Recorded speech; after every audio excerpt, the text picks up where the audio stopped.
আগে পরিষ্কার করেছে যে আওয়ামী লীগ আমলে কিন্তু আমরা দেখেছিলাম যে বেগম খালেদা জিয়ার চিকিৎসার জন্য বারবার বলা হচ্ছিল, কিন্তু 3.5 মাস পরেও বেগম জিয়া এখনো দেশে আছেন, তারেক রহমান সাহেব এখনো দেশে ফিরেন নাই। তো এইটার ক্ষেত্রে কি -2 কোনো আশঙ্কা আপনাদের মধ্যে রয়েছে কিনা অন্তর্বর্তী সরকারকে নিয়ে? এই -2 তো এসেছিল আপনার 111-এ, এখন আপনার এই -2 কোনো সমস্যা নেই।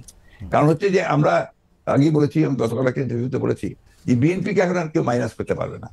এক, 2 নম্বর হচ্ছে আওয়ামী লীগ যদি নিজেরা মাইনাস হয়ে গিয়ে থাকে তো সেটা আওয়ামী লীগ হয়েছে, কারণ সে দেশেই নাই, তার নেত্রী পালিয়ে গেছে। সুতরাং আপনার এই জায়গাতে তো তারা নিজেই চলে গেছে। এখানে একটা জিনিস আমাদের সবসময় মনে রাখতে হবে যে রাজনৈতিক দলটি পলিটিক্যালি ব্যাংক্রাফট হয়ে যায়। আওয়ামী লীগ তো এখন আসলে পলিটিক্যালি ব্যাংক্রাফট একটা রাজনৈতিক দল। আমি আগে থেকে বলছিলাম কথাটা আর কি।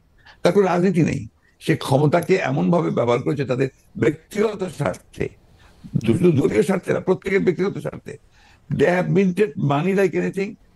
দেশকে তারা একেবারে ফোকলা করে দিয়েছে এবং সেই দেশকে ফোকলা করে দিয়ে পালিয়ে গেছে। এবার জনরোষে পালিয়েছে, নট দ্যাট যে কোনো মিলিটারি কু বা কিছু হয়েছে, পিপলস ডেথ, জনরোষ, সেই রোষে তাকে পালিয়ে জীবন বাঁচাতে পালিয়ে যেতে বাধ্য হয়েছে। এই বিষয়গুলো আমাদের মাথায় রাখতে হবে। আমরা কোনো মতেই যেন চেষ্টা না করি এটাকে কোনো মতে খাটো করা। ফ্যাসিস্ট আওয়ামী লীগ রেজিম এতে বাধ্য হয়েছে দেশ থেকে পালিয়ে যেতে জনরোষে। এই দুটি ঘটনা যদি হাইন্ডসাইট আপনি একটু দেখেন, যে মানে যেগুলি হচ্ছে ক্রাইমের ঘটনা, অর্থাৎ হচ্ছে 21শে আগস্টের গ্রেনেড হামলা, 10 ট্রাক অস্ত্র, আবার অন্যদিকে তত্ত্বাবধায়ক সরকার ব্যবস্থাটাকে একটা এরকম জায়গায় নিয়ে যাওয়া, এই দুটিকে আপনি আপনার মূল্যায়ন আমরা একটু শুনতে চাই। যে দুটি আপনার 21শে আগস্টের যে ঘটনা, এই ঘটনার সঙ্গে বিএনপিকে জড়িত করা এবং বিশেষ করে তারেক রহমান সাহেবকে জড়িত করা, এটা পুরোপুরি ভাবেই রাজনৈতিক উদ্দেশ্য প্রণোদিত। এটা কোনো মতেই বিএনপি এর সঙ্গে জড়িত তো নয়ই, বরঞ্চ আমি মনে করি যারা বিএনপিকে শত্রু হিসেবে চেনে তারা জড়িত। এবং এখানে বেনিফিশিয়ারি কারা হয়েছে সেই বিষয়টা আমাদেরকে অবশ্যই লক্ষ্য রাখতে হবে। 21শে আগস্টের মামলায় who was the beneficiary? Beneficiary was Awami League. কারণ বিএনপি ক্ষমতায় থেকে সে এমন কোনো ঘটনা ঘটাবে কেন যে ঘটনাটা তার বিপক্ষে যাবে? এটা 1 নম্বর। আর আপনি যে প্রসিডিংস গুলো দেখেন সমস্ত, আপনি তো একসময় বিচার বিভাগের মানুষ ছিলেন, দেখবেন যে তারেক সাহেবকে এখানে জড়িত করা হয়েছে 4টা আপনার আইও চেঞ্জ করার পরে। সর্বশেষ যে আইও নিয়ে আসা হয়েছে সেটা আওয়ামী লীগ দলীয় ভুক্ত, কার এখন যে আপনার নিজে থেকেই তাদের মানে নির্দেশে সে এই চার্জশিটটা করেছে, যেটা কোনো সম্পর্ক নেই। অন্যদিকে যে আপনার মূল আসামি ছিল, ভদ্রলোকের নাম আমি বলে যাচ্ছি, মৌলানা মুফতি মোহাম্মদ, তিনি তাকে দিয়ে 164 দিন তাকে টর্চার করে তাকে দেখতে আপনার স্টেটমেন্ট করে নিয়েছিল। পরে দেখা গেছে যে উনি নিজেই সেটাকে আবার ভোগ করেছেন, বলেছেন যে এটা আমাকে টর্চার করে নেওয়া হয়েছে। এবং দেখেন কিভাবে কি মারাত্মক ঘটনা, কোথায় চলে গিয়েছিল সবকিছু। এবং he was hang before the trial was complete. তো যে প্রধান আসামি তাকে আপনি আগেই অন্য একটা মামলাতে জড়িয়ে দিলেন যাতে আসল সত্যটা বেরিয়ে নিয়ে আসে। তো এই কথাগুলো কিন্তু কেউ আপনার ইনভেস্টিগেটিভ জার্নালিজম করে না, যার ফলে এই বিষয়গুলো আসে। আপনারা পলিটিক্যাল জিনিসটাকে নিয়ে চেষ্টা করেন, শেষ করি প্লিজ, ইনভেস্টিগেটিভ জার্নালিজমটা সিরিয়াসলি করেন এবং এটাকে ফাইন্ড আউট করেন যেটা আসলে ব্যাপারটা কি ছিল। সেটা করছেন না, করছেন যে বিএনপি কিন্তু শর্ট করার জন্য করছেন। এটাকে আমি মনে করি এটা এক ধরনের রাজনৈতিক উদ্দেশ্য প্রণোদিত। তো চাইনি, আমি শুধু বলতে চাইছিলাম যে এইটা তো আসলে আমাদেরও সীমাবদ্ধতা থাকে, ইনভেস্টিগেটিভ জার্নালিজম যে আমরা করতে পারি নাই, কিন্তু এই কথাও তো সত্য যে বিএনপির আমলে আমরা একটা 21 আগস্টের গ্রেনেড হামলা পরে আমরা একটা জজ মিয়াকে দেখেছিলাম, যে জজ মিয়া একটা বানানো হতে পারে। আমি ধরে নিচ্ছি সেটা আপনার মনে করছে যে ভুল, আমিও ভুল ধরে নিচ্ছি, কিন্তু আপনারা তো পারতেন এখানে একটা ইনভেস্টিগেটিভ জার্নালিজম করে আসল সত্যটা উদ্ঘাটন করতে, সেটা তো করেনি।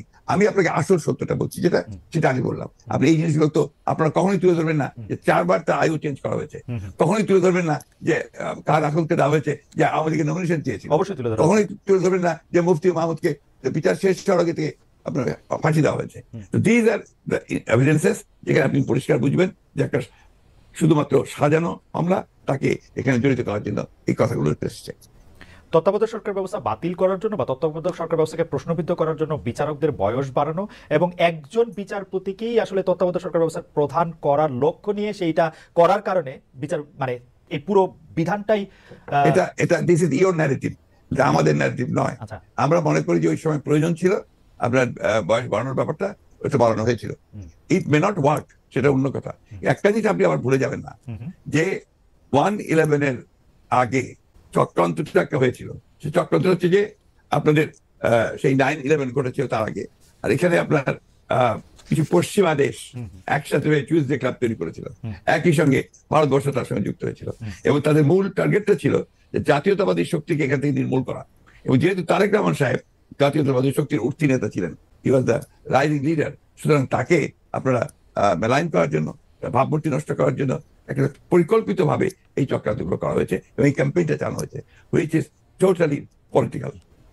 অন্তর্বর্তীকালীন সরকার আসলেই আমরা আমরা আমরা আমরা আমরা দেখি যে এইটার সাথে আসলে নানান আশকথা পাশকথা যুক্ত হয়। আপনি যেটিকে আন্তর্জাতিক চক্রান্তের কথা আগের সরকার মানে 2007 সালের সরকার বললেন, এবার অন্তর্বর্তীকালীন সরকারের আগমনটাও কি আপনার কাছে একটা চক্রান্তের বিষয় বলে মনে হয়? কারণ আমরা দেখি যে প্রশ্ন উঠতে পারে না, প্রশ্ন উঠতে পারে না। আমরা দেখেছি এবারকার অন্তর্বর্তী সরকারের যে আগমন, এটা একটা জনগণ ছাত্রদের একটা সম্মিলিত আপনার আন্দোলন, আপনার অভ্যুত্থানের ফলে। এখানে আপনি চক্রান্ত দেখছেন কোথায়? আমি এটাকে দেখছি যে এটা একটা বাংলাদেশের জনগণের একটা পুরোপুরিভাবে একটা বিপ্লবের আকাঙ্ক্ষা থেকে এটা এসেছে এবং সেখান থেকে এসেছে they want to get rid of this fascist government, Hasina government, the murderer। তার বিরুদ্ধে আজকে আপনার জনগণ ফুঁসে ওঠে। আপনি চিন্তা করে দেখেন, আপনি তো দেশে ছিলেন না, সেই সময় যদি দেশে থাকতেন তাহলে দেখতেন শিশু, নারী, বৃদ্ধ কেউ ঘরে ছিল না, সব বেরিয়ে পড়েছিল। কারণ এই ফ্যাসিস্ট আমেরিকার কাছে গাতে প্রায় শত শত হাজার হাজার ছেলে মেয়েরা নিহত হয়েছে, হত্যা করেছে। না, দেশে না থাকলেও আমি আসলে এই খবরগুলি সবসময় দেখছিলাম আমার নিজস্ব সোর্স থেকে। আমাদের লোকজন এখন তো আমি মনে করি যে আমাদের সকলের উচিত, যারা আমরা দেশকে ভালোবাসি, গণতন্ত্রে বিশ্বাস করি, আমাদের এই বিষয়গুলোকে হাইলাইট করা। আমরা ফ্যাসিস্টদের যে বয়ান, যে বক্তব্য, সেই বক্তব্য যেন ফিরে না যায়। আপনি যে প্রশ্নগুলো আনলেন, সবই হচ্ছে আপনার ফ্যাসিস্টদের বক্তব্য। ওকে, আমি ওই সময়কার কথায় আমি আপনার কথায় একমত যে এই বয়ানগুলি আওয়ামী লীগ আসলে গত 15 বছর ধরে বিভিন্নভাবে বিভিন্ন মাধ্যমে এটা দিতে চেষ্টা করেছে। আমরাও আপনার মাধ্যমেই বা বিএনপির শীর্ষ নেতৃবৃন্দের মাধ্যমে সেটি আসলে আপনাদের অবস্থান জানতে চেয়েছি, আপনারা কনসিস্টেন্টলি আপনাদের অবস্থান জানিয়েছেন। আমি এই সময়কার কথায় আসি। এইবারের যেটিকে আপনি জনগণ এবং ছাত্রদের আন্দোলন আপনি বলছেন, যে আপনার কাছে কি মনে হয় না যে এই আন্দোলনটি বিএনপির নেতৃত্বে হলে বা বিএনপি যত বছর ধরে এই আন্দোলনটি করতেছিল, সেই বিএনপির নেতৃত্বে যদি আন্দোলনটি সফলতা পেত, তাহলে আসলে এই যে সরকার এবং সরকারের মধ্যে যে বিভিন্ন দুর্বলতার কথা আমরা শুনছি নানাভাবে, সেটি হতো না? আবার অন্যভাবে প্রশ্ন করলে, যে এই আন্দোলনটিতে যে বিএনপি নেতৃত্ব দিয়ে সফল হতে পারলো না, সেইটাকে আপনি কিভাবে মূল্যায়ন করেন? দুটো জিনিস। একটা হচ্ছে যে এখানে আপনার বিএনপি নেতৃত্বে হলে অনেক ভালো হতো, বিএনপি নেতৃত্বে হয়নি এই কথাটা বলছেন কেন? বিএনপি তো এর মধ্যে শেষ দিন পর্যন্ত, শেষ মুহূর্ত পর্যন্ত ছিল এই আন্দোলনে। এই ছাত্র জনতার আন্দোলন শুরু হয়েছে 2 মাস হলো, তার আগে তো আমরা মাঠে, এবং আমরাই আপনার মাঠেছি, আমরা জেলে গেছি, আমাদের 60 লক্ষ লোকের বিরুদ্ধে মামলা হয়েছে, আমাদের 700-এর উপরে মানুষ আপনার গুম হয়ে গেছে, ইলিয়াস আলী সহ। এইটা তো আমরা, আমাদের 15 বছর ধরে এটা চলছে এবং অকথ্য অত্যাচার নির্যাতন আমাদেরকে সহ্য করতে হয়েছে। এবং ছাত্ররা যখন এসছে, তখন আপনার তারা যে প্রথমে কোটা আন্দোলন, তারপরে সেই হত্যা, পরে সাথে সাথে তারা আপনার এক দফা আন্দোলনে গেছে। We have given total support to them. আপনি সেই সময়কার পত্রিকাগুলো দেখুন, আমার বক্তব্যগুলো দেখুন। আমি প্রতিদিন সেই সময় আপনার প্রেস কনফারেন্স করেছি ওই কয়েকটা দিন, এবং ওই দিন সম্পূর্ণ আমি ছিলাম। আমরা এখানে বিভক্তি আনতে চাই না। আমরা এখানে মনে করি এটা বিভক্তি না।